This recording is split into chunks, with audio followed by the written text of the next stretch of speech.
Welcome back to All This Math, and today we're going to do some work with dividing fractions, right? But before we go on, I gotta shout out the ancestor, the old head, Dr. Carter G. Woodson, the late Dr. Carter G. Woodson, who's on my t-shirt right in front of you, who is the author of several books, probably the most popular being The Miseducation of the Negro. But even before that, he wrote a book called The Education of the Negro, which is equally as powerful.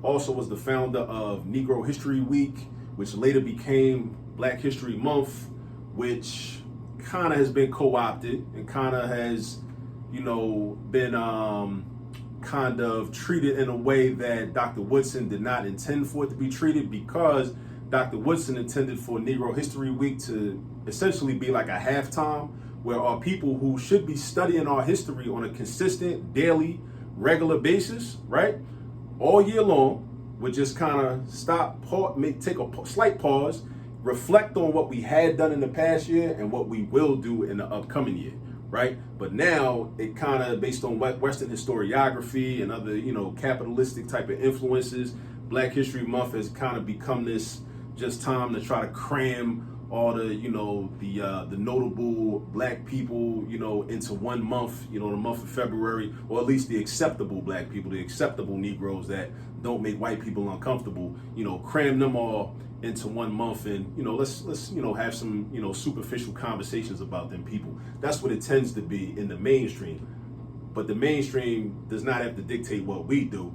We can still continue to carry on Dr. Woodson's vision of consistently and on a regular basis studying our history on an ongoing basis all year long, never stop it, and just reflect in the month of February on what we have been doing for the last 12 months and what we're about to get into in the next 12 months.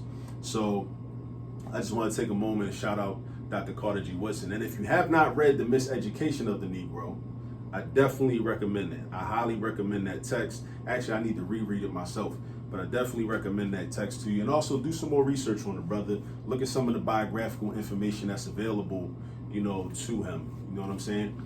All right. So, dividing fractions. All right, so we have -3/8 divided by -8/3. Now, essentially, what does this mean before we even get into the process of finding the quotient, right? This means that how many 8/3 can fit into 3/8? Now, first thing I notice is that 8/3 is an improper fraction. We call it an improper fraction because the numerator is bigger than the denominator, all right? That's what makes it improper. So in math terms, we call it improper because a typical fraction is a certain amount out of a larger amount, right? A certain amount out of a larger amount.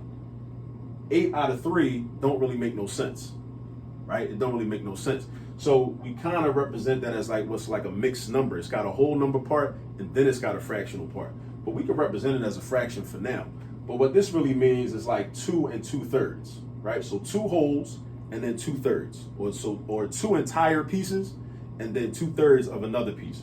That's what this is equivalent to. So when you think about it, how can 2 whole things plus 2/3 of another piece fit into -3/8? Well, the entire amount can, but a fraction of it can. Only a fraction of this, or a piece of this, or a portion of this can fit into this. So that tells me up front, I already know as soon as I look at the problem, I'm already thinking about what my final answer should look like.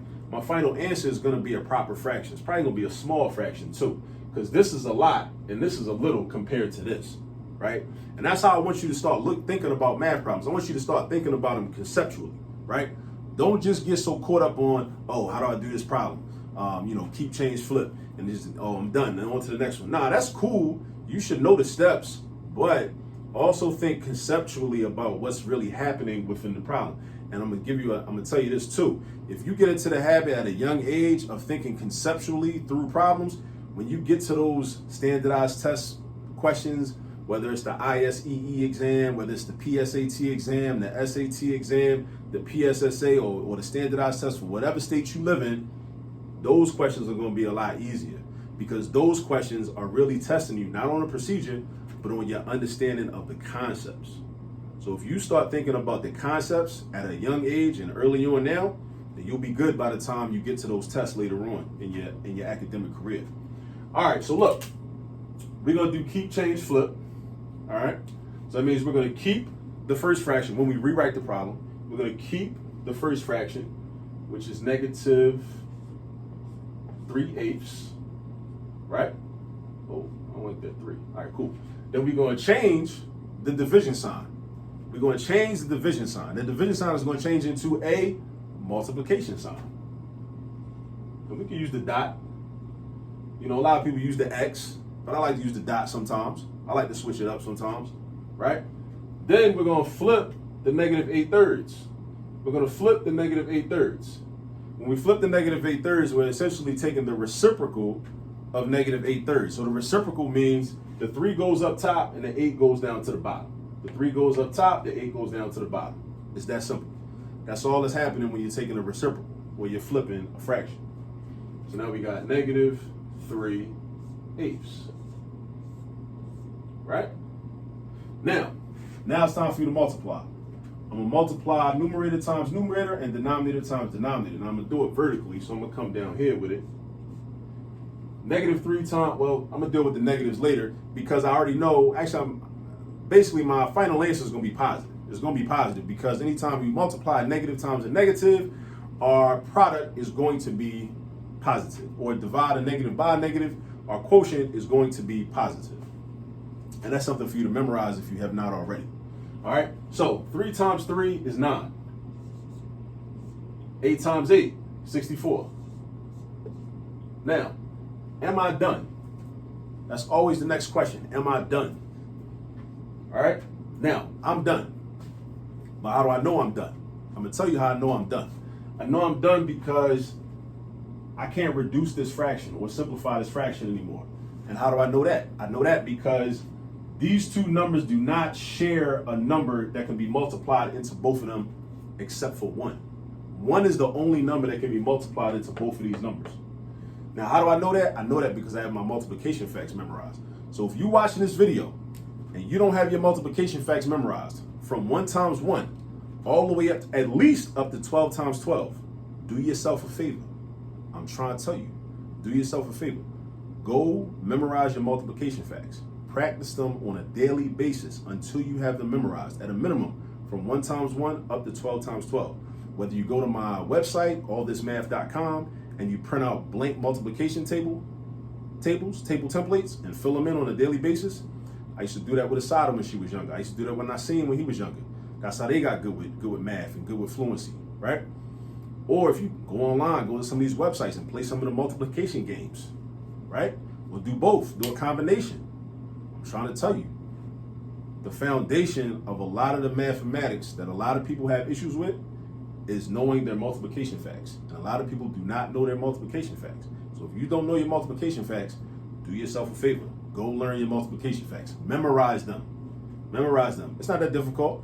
Once you get into the practice of trying to memorize them, you'll realize a lot of tricks and a lot of ways, easy ways to memorize them and remember them, right? So then when you get to a problem like this, you'll already know that, okay, well, I know that 9, I can only break 9 down by doing 3 times 3 or 9 times 1. And then with 64, I know 64 is going to be 8 times 8, or let me see, 16 times 4. Or basically, I just know that since I know the factors of 9, 3 times 3 and 9 times 1, I know that none of those numbers can multiply into 64.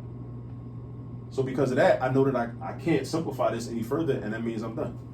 So the final answer, or the quotient, is 9/64. All right? All right. Now, like I said, shout out to the late Carter G. Woodson. Go check him out. If you're not as familiar with his work and his writings, go check him out. He was a historian. Also, I neglected to mention this. He founded the Association for the Study of Negro Life and History, which is now called the Association for the Study of African American Life and History, or ASALH, right? Check that organization out. Take a look at some of the work that they do in terms of preserving the tradition and the legacy of Dr. Carter G. Woodson. All right, and until the next video, go get some practice. Peace.